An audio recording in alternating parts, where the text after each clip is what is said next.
everyone, welcome to Detective and the Doctor, episode 13, covering Rizzoli Isles, season 4, episode 13, Tales of a Clown.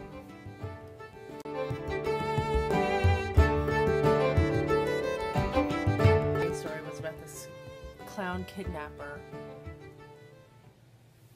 Nah. The story was about Jane and Casey. Yes, as it usually is. Look at all this. Look, have you seen my library of shits that I give about Casey and Jane? It's empty. It's empty. Because I don't care. For the clown kidnapper, we have this dude who was kidnapped as a kid. He and his brother were taken by the first kid. That's really hard to say. Clown napper? Clown kidnap. They think it's like a repeat of these other kidnappings that were taking place about 25 years ago. I say that because it was 1988. The best year ever. It's the year she was born, so it was the worst year ever. It's a well-rounded number, 88 is. We have these kids kind of defending themselves, and the first death they have is this guy who tried to stop the clown from taking the kid. And the kid got away, and the clown pushed him down, and he hit his head on the curb of the street. To his neck. Yeah, the back of his head, and he died because of that. Yeah. An aneurysm. So that was the first kid he took. The second kid he took, he didn't take that kid. He almost took the first kid. The dude that was killed he interfered. Yes. In the napping. Yeah. In the napping. The second one he did take, but the kid managed to throw his book bag out the window. There were witnesses.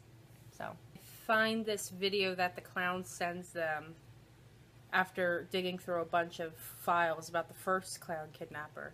The kid is being shown unconscious on a bed, and the clown's like, "Oh, look what I took," or some crap, and nobody really cares. And then they enhance this window that happens to be in the back of them, to which I yell, "Bullshit!" Because that was like another picture. Like, that was another picture entirely. There was no way that could be enhanced like that. And not only was it enhanced, they double enhanced it, and they found some kind of, like, fire hose or fire box or some crap in the background. At that time, that was so dumb. One show, and I just stood up, threw my finger, and I said, "That is physically impossible." Yes, exactly. Yes. The only way you can enhance something like that, you still get a grainy picture. And that wasn't even like, that was like an extra picture they just found. Mm-hmm. They end up being able to find the boy because of what's around him and the number on the firebox. And so they find him, take him back to his mom. He said nothing really happened, but they find Valium in his system. And while they're at this house getting this kid, they find another dude in the basement. A guy who was on suspicion. The actual clown. From the first time around. The guy who was under suspicion of being the first clown kidnapper. And they find him dead with a gunshot wound to the head. Oddbob. Yes. They're calling him Oddbob. And we find out it was one of the boys that he had kidnapped the first time around. Brother. No, he kidnapped them both. But it was his brother that was, I think, killed. That took most of the... Yeah, that took most of the... But they were both alive. Yeah, the one was in jail. But the one, I guess, got the brunt of it. I don't know. Something like that. They mentioned clowns how many times tonight? Well, when it was posted, it was 44 times, but it was still an extra half hour to it. It was like extra, like 15 minutes left. So I'd say at least 187 times. That's an accurate estimate. Yeah, I'm gonna say they probably said it once per minute. Another story was Jane and Casey, as it usually is 95% of the time. The last 8 episodes, right?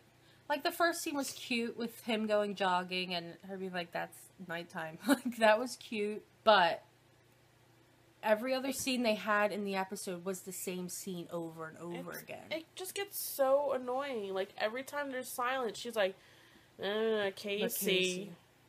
Casey. So do we have a hit on this? Casey. I have to go to lunch with Casey. Casey. We're gonna go on a picnic with Casey. When did Jane Rizzoli become such... A bitch. A bitch. Like a whiny little... Like not even a bitch as in, like bad way. It's just, like a bitch in a way where she needs him around. Stop and when she's, like, wearing the ring and, like, with Mara... I just want to see what it looks like. Okay, Anne? Who cares? So bad for Mara. Mara, who had told Frost's girlfriend to follow her dreams, her passion, because she got a job offer in Beijing. And obviously had to leave Frost in order to go take it. And Frost was kind of pissed off about that. And I'm like, dude, you're like, what, 20-something? Yeah. And you guys weren't even that serious, so who cares? I feel bad for Mara, because she's like, on one hand, she's getting yelled at by Frost, and on the other hand, she thinks her best friend's gonna leave her, and this is an awkward woman. Yeah. Obviously, neither of which happened. Because so we wouldn't have a show. We wouldn't have a show, and Casey's still so hell-bent on his job, that even though he said, marry me, and blah, blah, blah, I think he'll still... He got called back. If they were to get married, they canceled his leave, but I feel like even if they were to get married, this shit would still happen. He wouldn't be there. What do you do, make her move base to base with you? No, it's stupid. Visit when he's nearby. Yeah. Okay, well, likes. What do we like about this episode? She liked that there was clowns. No! I didn't. I hate clowns. That clown was scary. Mara was there. They were doing their job. Angela Rizzoli. Was she there? Yeah. Oh yeah, she was there for a whole 5 seconds. 3 seconds. This wasn't really one of those episodes. Like, it's the first episode back after being on hiatus for like 90-some days, and it's just like, here, have some crap. What do we not like about this episode? Really? I have to. That's a loaded question. I didn't like the clowns. I don't like Casey. I don't mind Casey. I don't mind Casey. I don't mind Casey if he's not there. I don't like it that was like the constant thing. Into this person. Okay. It's not that I hate Casey. I just don't like how when Casey's around, how Jane becomes. She like kind of forgets who she actually is, and it's just like boyfriend. But Casey. Fuck Casey. That no one really likes Casey around. No. And I don't think it's so much that they don't like him around. I just think that they don't like seeing her upset because they know he's going to have to leave anyway. Yeah. And when he's like, she's not I a, love she's you, not and she's just like, army wife. Oh. Why did she need 2 weeks to think over a proposal? That was fine. But why would you propose to her if you haven't even said you loved her yet? It's an actual proposal. It was more like I won't leave if you marry me. Like, he's kind of like show me you're invested and I'll stay. But I don't even think he would. Like, they would get married and he's like, okay, see you later. I'm gonna be gone in for 4 years. Bye. I just give something to that character. Don't just make her a constant. Oh, but Casey. Yeah, don't make her a little Casey. She's a freaking detective. She's a detective who's really good at her job. Is she being a little bitch? Corsac. Paddywhack. Give a dog a bone. I really wanted him to be like, snap out of it. I wanted him to be like, you know. Be like. There was just nothing. It was like, oh, here's a cheeseburger, but we left out the patty and. There's just a bun. There's just some buns. We kept the cheese, so. At the end of the episode, Casey left. He always leaves. But it was because his leave was canceled. So it wasn't really his fault. What are we rating it? I'm gonna rate it 6. I was gonna say 7. Ooh, you never rate higher than me. I know. It's because it wasn't necessarily a bad episode, but with Jane, I was just getting so frustrated. I was just so frustrated.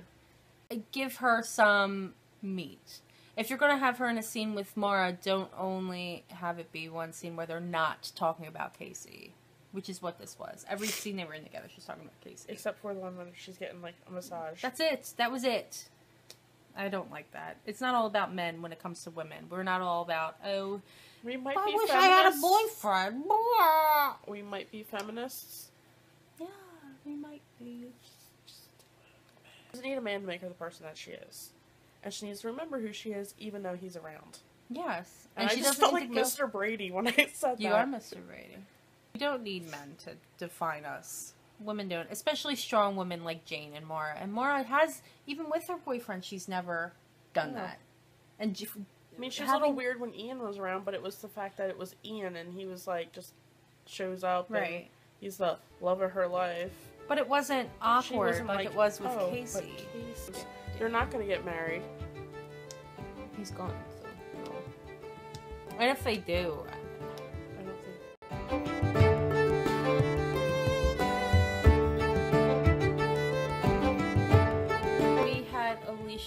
this is her most favorite episode there ever has been, because it's her favorite topic. She loves clowns so much, and she was like, she's been so excited all week. Yay, clowns! Kidnapper.